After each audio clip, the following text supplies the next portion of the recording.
Hello बच्चों, let's read the question. A bob of mass m suspended by a string of length l, L1 is given a minimum velocity required to complete a full circle in a vertical plane.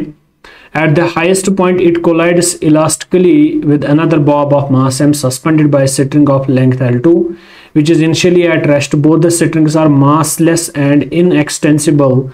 If the second bob after collision acquires the minimum speed required to complete the full circle in the vertical plane, the ratio L1 divided by L2 is. Okay, let us start solving this question starting from the key concept. इसका key concept जो है तो पहले हम वही discuss करते हैं.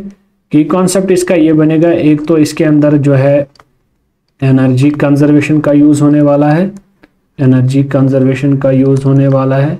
दूसरा पॉइंट जो है that is elastic collision, that is elastic collision, energy conservation plus elastic collision. Okay, now अब हम इस क्वेश्चन को सॉल्व करेंगे. तो क्वेश्चन क्या बोल रहा है, मेरे पास एक बॉब है जिसका मास m है, suspended bye string of length L1. Okay, ये मैं एक यहाँ पे मान लेता हूँ, ये मेरे पास एक बॉब है जो एक वर्टिकल सर्कल कंप्लीट करता है. ओके, तो ये मेरा पॉइंट है, यहाँ से मेरा बॉब ये है जो कंप्लीट करेगा वर्टिकल सर्कल जिसकी लेंथ L1 है. यहाँ पे इसको मिनिमम वेलोसिटी कितनी मिलनी चाहिए so that it can complete the vertical circle, वो तो ऑलरेडी हमें पता है. यहाँ की वेलोसिटी जो u होगी this will be equal to under root of 5gl, क्योंकि जो ये कहाँ से आता है, ये आता है एनर्जी कंजर्वेशन. अब हम रिजल्ट्स डायरेक्ट यूज करेंगे यहाँ पे. u is equal to under root of 5gl1. Okay, is given a minimum velocity required to complete a full circle in the vertical plane. At the highest point it collides elastically. अब इसके highest point की अगर हम बात करेंगे, ये point अगर इस point पे हम देखेंगे तो यहाँ पे इलास्टिक कोलिजन हो रहा है, यहाँ पे इलास्टिक कोलिजन हो रहा है. अगर यहाँ पे इलास्टिक कोलिजन हो रहा है, इलास्टिक कोलिजन के अंदर क्या हो रहा है, इलास्टिक कोलिजन के अंदर हमें एक चीज ये पता होता है कि जब भी ऑब्जेक्ट्स आपस में कोलाइड करेंगे दे एक्सचेंज देयर वेलोसिटीज. तो ये इलास्टिक कोलिजन का सबसे बढ़िया पॉइंट है कि elastic in case of elastic collision, in case of elastic collision, in case of elastic collision, elastic collision के अंदर क्या होता है, velocities are exchanged, velocities are exchanged, velocities are exchanged. velocities क्या हो रही है, आपस में एक्सचेंज हो रही है. अगर आपकी velocities इलास्टिक कोलिजन के अंदर एक्सचेंज हो रही है तो क्या मैं एक पॉइंट ये बोल सकता हूं कि जब मेरा ये बॉब जो है अपने हाईएस्ट पॉइंट पे पहुंचेगा तो हाईएस्ट पॉइंट पे इसकी वेलोसिटी क्या होगी. रिजल्ट्स हमारे बहुत सही है. यहाँ पे इसकी वेलोसिटी जो होगी बाय एनर्जी कंजर्वेशन, यहाँ पे इसकी वेलोसिटी होगी अंडर रूट ऑफ gl1. ये तो यहाँ पे इसकी वेलोसिटी होगी, क्योंकि अगर ये कोलिजन करेगा दूसरे किसी मास के साथ तो ये अपनी इस वेलोसिटी को क्या करेगा, उसके अंदर जो है एक्सचेंज करेगा. तो इसका मतलब यह है कि अगर यहाँ पे कोई पार्टिकल था जो रेस्ट में था, कोलिजन होने के बाद ये पार्टिकल रेस्ट में आ जाएगा, उसकी वेलोसिटी जो कितनी आएगी, अंडर रूट ऑफ gl1. ये कॉन्सेप्ट है. सिंपली क्या मैं लिख सकता हूँ, speed of first bob at highest point. तो पहला पॉइंट मैं लिख सकता हूँ speed of first bob at highest point.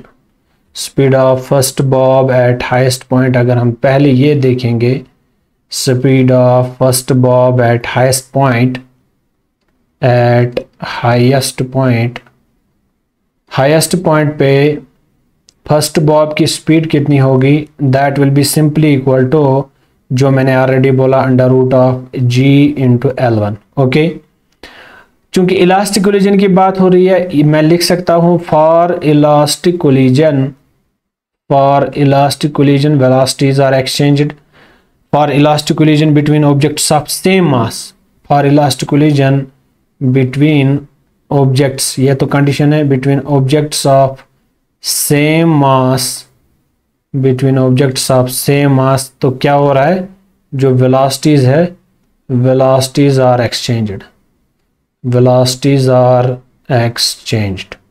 अब अगर वेलोसिटीज एक्सचेंज हो रही है आपस में, इसका मतलब क्या हुआ, इसका मतलब ये हुआ कि स्पीड ऑफ सेकंड बॉब जो होगी स्पीड ऑफ सेकंड बॉब जो होगी, speed of second bob will be equal to under root of GL2, sorry under root of GL1, क्योंकि वेलोसिटीज एक्सचेंज हो जाएंगी, under root of GL1।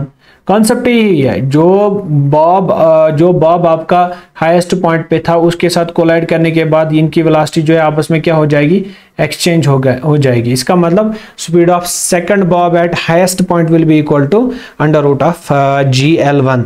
But लेकिन अगर अब सेकंड बॉब को जो है कंप्लीट वर्टिकल सर्कल करना है, तब ये वेलोसिटी होनी चाहिए बराबर किसके, अंडर रूट ऑफ 5GL2। तो क्या मैं लिख सकता हूं ये मामला होगा, ये जो speed of second bob is highest point पे under root of GL1, this will be equal to under root of 5GL2 अगर इस सेकंड बॉब को कंप्लीट सर्कल जो है वर्टिकल सर्कल करना है।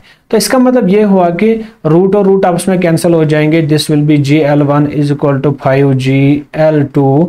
तो यहां से आपका G और G कैंसिल हो जाएगा, तो मुझे क्या निकालना है, I have to find the ratio of L1/L2। इसका मतलब L1/L2 will be equal to 5। Hope you got the answer of this question. Simply इसमें हमने क्या किया, हमने पहले कंडीशन फॉर बॉब 1 मान ली, बॉब 1 के लिए जो कंडीशन थी उसके साथ हमने दूसरे बॉब को अटैच किया।